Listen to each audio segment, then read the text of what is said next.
Okay, we're back with another segment of Ask Gene. And Gene, Sean in Durham wants to know, how do you tell a player he has been released? Well, that's probably the hardest thing about the job, but you do have to bring them in and be honest with them and just, look them in the eye and just say things haven't worked out. We're going to release you. Thank him for all his hard work. Congratulate him on his career, really, but also encourage him that just because there's not a fit here right now, that hopefully there's a possibility that you continue if you want to. And we'll help in any way we can, and you could have someone call. And that doesn't always happen, but there's been a couple of cases where people will call and just ask about makeup of the player and what kind of teammate he is and what we think. And, I always wish everybody well. And sometimes guys aren't released just because they're, failing or anything. Sometimes it's a numbers thing, and they should still be playing. The flip side of that is telling a player he's gone to the major leagues. And what's the greatest highlight of telling a player he had to go to the show for the first time? Well, I think one of the earliest ones was Scott Diamond. I was able to tell him my first year here in 12, and then one night in the locker room, I also had to tell him. I said, well, to tell everybody, Scott Diamond's going to the major leagues, and that's great news, but the bad news is Dozier's going with you, and that was really a great time. But maybe the most memorable one was last year when we were riding on the bus and had just got hit by the car, and we told Chris Colabello that he was going to the big leagues. That was really emotional for everybody, and I would say that was probably the most memorable one. What's your favorite food?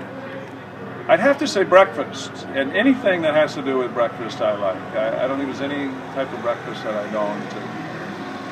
All the meats and all the potatoes, and I tell you, I've had quite an experience here in Rochester at a number of places, from caramelized pancakes to different toppings, but anything dealing with breakfast.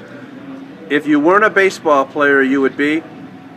I think a college basketball coach is what I would have wanted to be and would have worked to be. I loved basketball. I played it through high school and college, and I really thought that's what I would end up doing. What's your favorite road city in the International League, and why? Well, I'm going to say Louisville because of the history of the city and all the things that have gone on there, along with the Kentucky Derby. And I say that because of their new ballpark also, and you can walk to the park, which is always nice. There's many really nice ones now, but I have good memories of Louisville when I played in the American Association, and going in there. It was one of the first AAA cities I ever played in. Okay, this is probably my favorite question so far, and this is the third segment of Ask Gene. How many times have you been ejected, and how many times have you deserved it? Do you keep track? I don't keep track.